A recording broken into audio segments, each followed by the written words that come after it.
Welcome to of the record.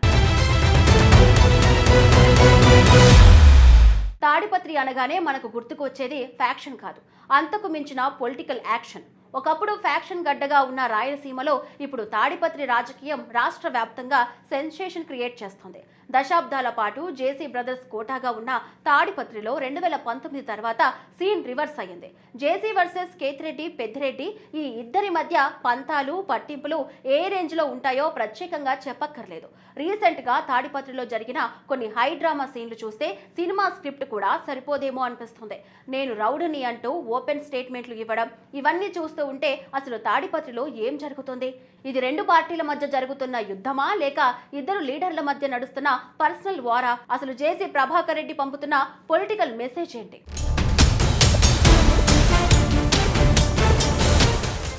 Rayalaseema రాజకీయ యవనికపై అనంతపురం జిల్లా తాడిపత్రి నియోజకవర్గానికి ఒక ప్రత్యేకమైన చరిత్ర ఉంది.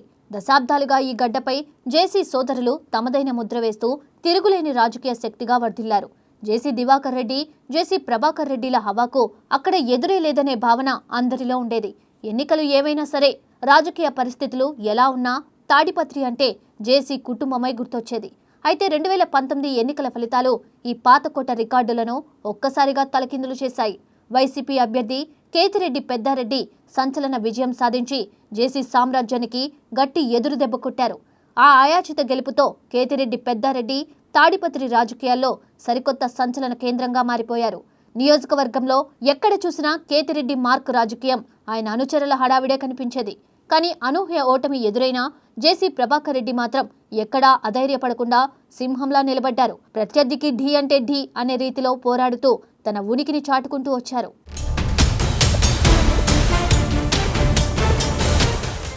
గడిచిన 5 ఏళ్ల కాలంలో తాడిపత్రి రాజకీయం అంటే కేవలం జేసీ వర్సెస్ కేతిరెడ్డిగా మారిపోయింది.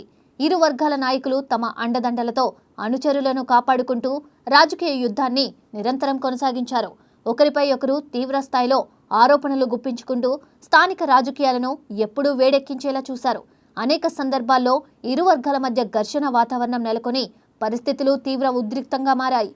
అయినా సరే ఎక్కడా వెనక్కి తగ్గే ప్రసక్తే లేదన్నట్టుగా ఇద్దరు నేతలు పంతాలకు పోయారు. ఆ ఉత్కంఠ పోరాటం మధ్య జరిగిన తదుపరి ఎన్నికల్లో జేసీ ప్రభాకర్ రెడ్డి కుమారుడు అస్మిత్ రెడ్డి ఘన విజయం సాధించారు. దాంతో తాడిపత్రి నియోజకవర్గం మళ్లీ అధికారికంగా తెలుగుదేశం పార్టీ ఖాతాలోకి చేరిపోయిందని చెప్పవచ్చు. నిజానికి అది పార్టీ ఖాతా కంటే కూడా జేసీ కుటుంబం సాధించిన సొంత విజయంగా విశ్లేషకులు భావించారు. ఈ గెలుపుతో తాడిపత్రి రాజకీయ సమీకరణాలు మరోసారి పూర్తిగా మారిపోయి సరికొత్త మలుపు తిరిగాయి. కానీ ఎన్నికల ఫలితాలు మారినప్పటికీ జేసీ కేతిరెడ్డి మధ్య ఉన్న పాత పగలు మాత్రం చల్లారలేదు.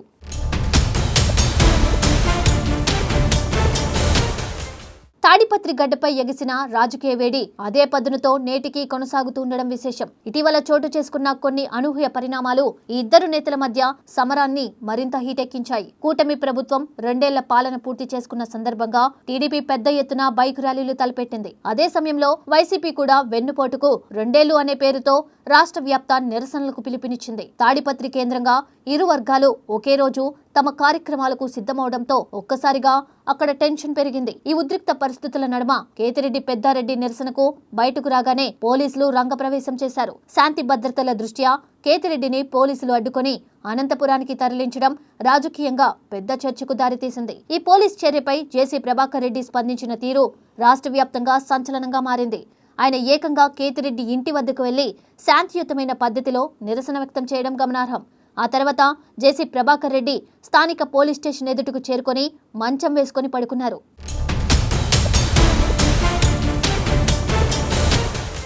పోలీస్ స్టేషన్ ముందే సాయంత్రం వేళ స్నానం కూడా చేసి జేసీ ప్రభాకర్ రెడ్డి నిరసనను కొనసాగించారు. తనదైన పాత విలక్షణ శైలిలోనే ఆయన పోలీస్ వ్యవస్థ తీరుపై తీవ్రమైన ప్రశ్నలు సంధించారు. అయితే ఈ మొత్తం హైడ్రామాలో ఒక ఆసక్తికరమైన కోణం బహిర్గతమైందని రాజకీయ వర్గాలు అంటున్నాయి. ఇది కేవలం టీడీపీ వైసీపీ మధ్య జరుగుతున్న అధికారిక రాజకీయ పోరాటం కాదని తేలిపోయింది. ఇది పూర్తిగా జేసీ ప్రభాకర్ రెడ్డి వర్సెస్ కేతిరెడ్డి పెద్దారెడ్డి వ్యక్తిగత పోరని ఆయన చెప్పకనే చెప్పారు. కోర్టు ఆదేశాలను కేతిరెడ్డి పెద్దారెడ్డి ఉల్లంఘించినా పోలీసులు కేసు నమోదు చేయడంలో అలసత్వం ప్రదర్శిస్తున్నారని జేసీ మండిపడ్డారు. పోలీసుల పక్షపాత తీరుకు నిరసనగానే తాను ఈ వినూత్న ఆందోళన చేపట్టినట్లు జేసీ స్పష్టం చేశారు. ఇది పార్టీల మధ్య జరుగుతున్న యుద్ధం కాదు, కేవలం వ్యక్తిగత రాజకీయ పోరాటం అనే సంకేతాన్ని ప్రజల్లోకి బలంగా పంపారు. తాడిపత్రిలో ఒక్కడే రౌడీ ఉండాలంటే అది నేనే అంటూ జేసీ చేసిన వ్యాఖ్యలు తీవ్ర దుమారం రేపాయి.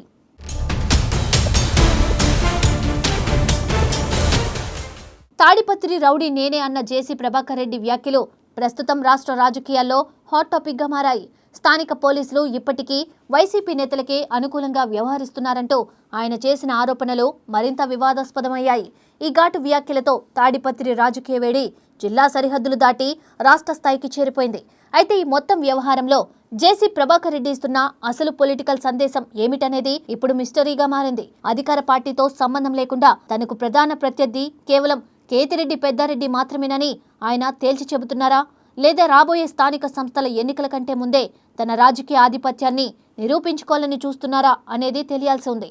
ఇందులో మరో ఆసక్తికరమైన విషయం ఏమిటంటే వైసీపీ కార్యక్రమాలను కేతిరెడ్డి కాకుండా వేరే వాళ్ళు చేస్తే తనకు అభ్యంతరం లేదనడం. ఈ ఒక్క మాటతో ప్రత్యర్థి పార్టీపై కంటే ప్రత్యర్థి నాయకుడిపైనే జేసీ పోరాటం కేంద్రీకృతమైందని స్పష్టమవుతుంది. రాజకీయ విశ్లేషకులు సైతం జేసీ ప్రభాకర్ రెడ్డి వ్యూహాన్ని ఇదే కోణంలో గమనిస్తూ విశ్లేషిస్తున్నారు.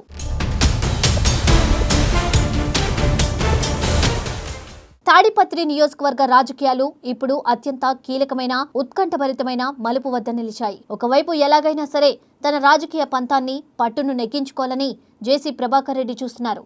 మరోవైపు రాజకీయంగా తగిలిన దెబ్బ నుండి కోలుకొని తిరిగి పుంజుకోవాలని కేతిరెడ్డి పెద్దారెడ్డి తీవ్రంగా శ్రమిస్తున్నారు. బలమైన ఇద్దరు నేతల మధ్య జరుగుతున్న ఈ పంతాల పోరు రానున్న రోజుల్లో ఇంకా ఎన్ని మలుపులు తిరుగుతుందో చూడాలి. ఎత్తులకు పై ఎత్తులు వేస్తున్న తాడిపత్రి రాజకీయ క్షేత్రంలో చివరికి ఎవరి వ్యూహం ఫలిస్తుందో కాలమే నిర్ణయించాలి. రాబోయే రోజుల్లో ఈ ఇద్దరిలో ఎవరు పైచేయి సాధిస్తారనే అంశంపై పొలిటికల్ సర్కిల్స్ లో జోరుగా బెట్టింగులు సాగుతున్నాయి. ఇరు వర్గాల పట్టుదల చూస్తుంటే తాడిపత్రిలో ఆధిపత్య పోరు ఇప్పట్లో ముగిసేలా కనిపించడం లేదని స్పష్టమవుతుంది. మొత్తానికి తాడిపత్రిలో మొదలైన ఈ రాజకీయ మహాయుద్ధం ఇక్కడితో అస్సలు ముగిసిపోలేదు. ఇది కేవలం రాబోయే ఒక పెద్ద రాజకీయ తుఫానుకు ముందు వచ్చిన మరొక చిన్న అధ్యాయం మాత్రమే.